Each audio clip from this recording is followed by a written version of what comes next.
I have another boxing recommendation, so here we go with this one. Manny Pacquiao. In boxing, looks can be deceiving. Yeah. The misconception of those fighters who have more bite than bark, and those who look much less dangerous at the weigh-in than when that first punch hits home.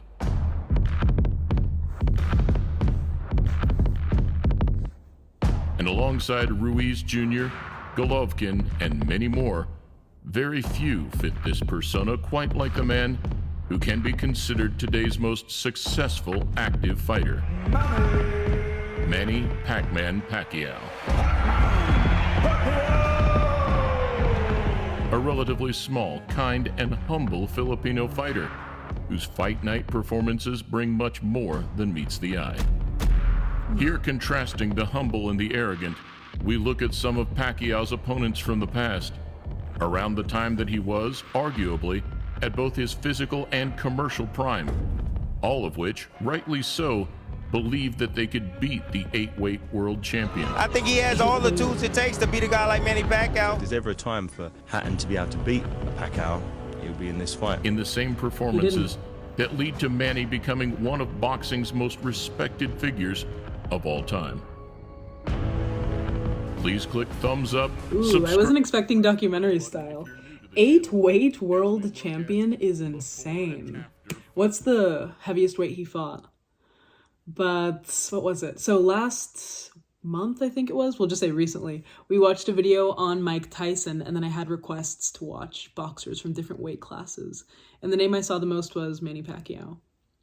But it's actually that I was spending time with my grandpa towards the end of last month, and he was watching Garcia Haney. And at one point, Oscar De La Hoya comes on the screen, and he's like, you know who was a great boxer? And I think we're talking about who we're looking at. So I'm like, Oscar De La. He's like, no, Manny Pacquiao. The image association he had with him was insane. And then he proceeded to play highlights from the De La Hoya Pacquiao fight. So that kind of solidified in my mind to watch this video. Thanks to everyone who sent it in. Manny Pacquiao. Welcome to a Motivedia presentation. The narrator has such a good voice.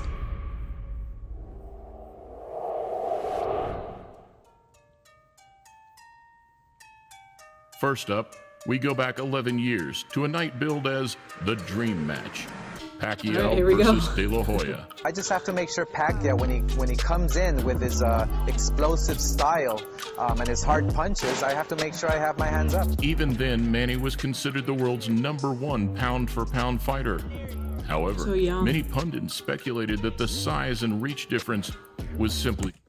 Okay, so Manny Pacquiao was 29, De La Hoya 35. Wow, Manny Pacquiao is significantly smaller. 168 cm, that's like 5'5", 5'6", my height. And De La Hoya had a 13 centimeter reach advantage.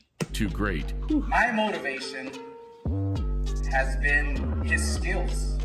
My motivation has been his youth. And whilst there was little, if any, trash talk, I saw Oscar De La Hoya be completely dismantled. I think this tremendously damages his that man legacy. doesn't age. Couldn't pull the trigger.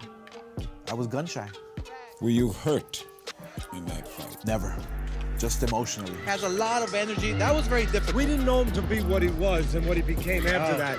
Were you shocked in that? I mean, we were shocked. Yes. But were you shocked too? I was shocked for about 2 years.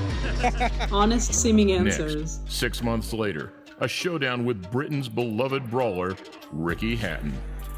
18 months after the Hitman's loss to Mayweather, he'd agreed to jump straight back in at the deep end. And labeling Pacquiao as one-dimensional, he launched a more verbal approach during the build-up. Same move every time. Right hook, roll under. Right hook, roll under. Right hook, spin off.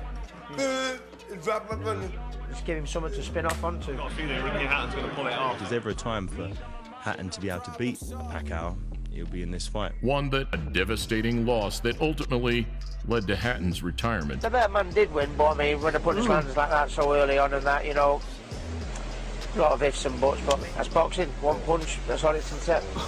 To be fair, he fought two very difficult opponents back to back. Another 6 months on, and yet another Hall of Fame fighter stepped forward Miguel Cotto, a Puerto Rican with just one loss to his name at the time. 150% At the sure time. I'm going to beat Manny. I'm the strongest boxer of us. I'm pretty smart. In a build-up void of arrogance or brashness, Miguel Cotto comes to boxing to fight the big name. I'm always available. Aye. Manny is one of the best boxers we have all time. It looks like he was stung by a bee. early 2010. And this time, it was the turn of Josh Clottey, a Ghanaian fighter who, funnily enough, also returned to the ring earlier this year, now aged 41. I'm happy Also that humble. he gives me the opportunity, because if Manny Pacquiao says he's not going to fight Joshua, it's not going to happen. You see, so the friendship dies when you get to the ring. After the fight, the friendship comes back. I know what I'm going to face, and I know who I'm going to face. It's not going to be an easy fight for all of us at all. Another matchup which lacked any animosity between two calm, respectful fighters. There's not much better than the moments right before the opening bell of a Manny Pacquiao fight. On the night, however, Pacquiao pulled off a shutout performance, not losing a step. He is fast. What an amazing combination puncher this man is. I respect him, and he's the best pound-for-pound fighter. Everybody I fought, I don't think I lost. I lost to Manny Pacquiao. He's very, very fast. Contrastingly, at the back end of the year, Pacquiao's second attempt at negotiations with Mayweather had broken down. Cue the arrival of a much less humble and popular opponent, the infamous Antonio Margarito. Es puto Pacquiao. Okay. Vamos a tener el carnal. We're gonna have to beat him. Freddie Roach is scared right now. Freddie Roach is scared that we're gonna beat Manny Pacquiao. Somewhat of a I just know he's bittersweet gonna lose victory now. for the smaller and more humble man. Might be able to pull off what would be a spectacular stoppage early here. He's really piling it on right here in this fourth round. Manny mauled the Mexican fighter over 12 rounds.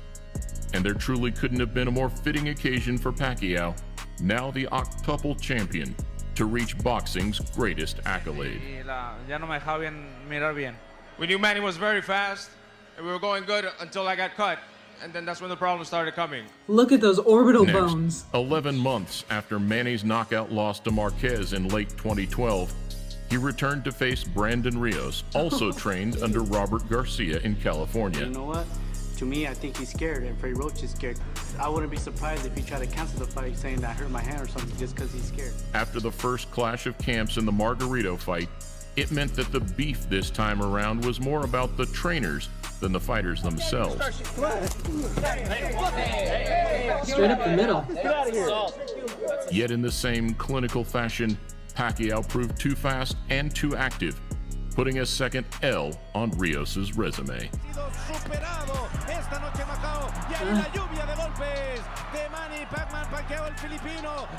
Really bad because I worked my ass off so hard. 5 months in the gym, training.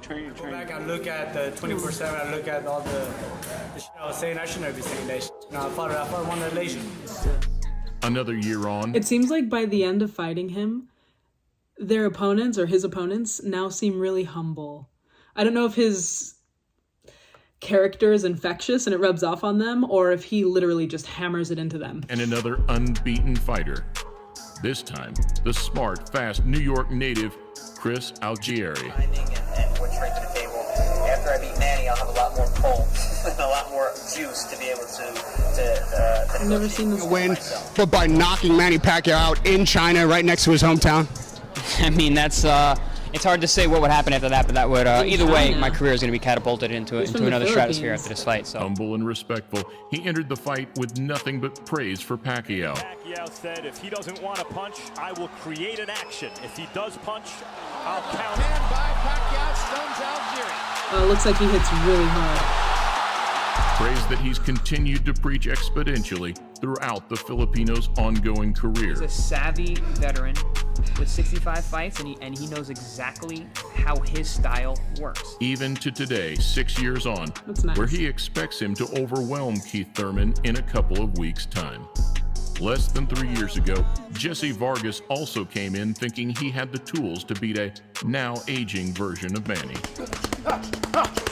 Expecting to overwhelm Pacquiao to avenge the losses of Barrera and Morales, putting himself as Top Rank's hottest asset. Now it's my time. You know, I planned this as a kid. I said I wanted to take him out, and now I get the opportunity to do so, and I will. After beating Manny Pacquiao on November 5th, I will be their top dog, their top guy. You know, I mean, they're going to push me from then on. Following the pattern, Vargas believed his speed and size would be too much, though just like the rest, Pacquiao dropped him in the second to win comfortably across all 3 scorecards. And no WBO welterweight. He is dominant. I tried my best. You know, I promised to come back stronger, and I tried looking for the victory. I tried connecting with the big shots. I mean, I threw more punches than Manny, so I was looking for the win. And whilst most believe that yet another unfair decision loss was the end of the road for Manny, what's the story with that one? it instead sparked the desire for one last rise to the top. And that rise started with arguably the biggest contrast of the lot. Got me f***ed up if y'all think I'm about to lose the Manny Pacquiao, man. I'm about to beat his motherfucking ass on God now. The habitually loud and outspoken trash talker from Cincinnati, Adrian the Problem Broner. But he ain't fighting Floyd. Absolutely, let me ask you this. He fighting me. But do you think... I'm about to beat your motherfucking ass, man. You worry about Floyd. He already beat you, brother. Despite being unable to put him away, Pacquiao stalked the American right to the final bell. Lighting him up with his half speed, and now Pacquiao loading up Broner in the corner. Though, just like Horn, Broner believed he had won by making Manny miss and hitting him clean. I beat him. Everybody out there know I beat him. Everybody out there know I beat him. The crowd. You couldn't get It close sound like enough. it already sounded like you was against me. So I already ain't got a fair shake talking to you. The noise from the crowd, however, spoke volumes as onlookers saw a very different fight. Thank the whole hood who came out here. I love y'all. I did this for the hood. Y'all know I beat that boy. The boos are Whilst loud. the majority now stand in awe of Pacquiao's ability to fight so competitively into his later years, none are more understanding of just how capable the Filipino is than those who witnessed his scintillating best. And at a time when every fight is make or break, Manny now prepares for another brash, confident American. Keith one-time Thurman does not just beat Manny Pacquiao, does knock out Manny Pacquiao. Hoping to put another incredible tally on a truly remarkable career. He does end up winning that Thurman fight too. And a special thank you to my grandpa, because if it weren't for him, I wouldn't know who some of these boxers were. I'm not sure that he still fights. Somebody who knows will have to confirm that or deny down in the comments. But from this, I took that he's a very likable, humble guy who sold fights because he was humble and had the better skill. So that was lovely. I'm going to link you this channel down below. It's called Motivedia. And I was also thinking about how he's almost the epitomization of some of Sun Tzu's Art of War principles. It's hard not to like somebody who's respectful like that, especially when, in order to win, you have to go in there and literally hurt the other person. I was also thinking that I want to watch the Geography Now Philippines video in the future on this channel, so we'll get there eventually. But it was a fun follow-up to Mike Tyson, because if you watch press conferences from each person in their prime, they couldn't be more different on how they were selling fights. In the beginning, what was he saying? That Andy Ruiz Jr. and Golovkin are good examples of fighters with no bark, but they bite. And it made me think of that Triple G meme, if you've ever seen that. I'll add it for you. Anyway, at this point, the sports videos have just been on individual athletes, and I like that. So let me know if you have any more boxing recommendations. No music or book recommendation from me today, but I'll make sure to add more in the next video. And that's really all I have. Thank you for watching with me. I'll see you next time.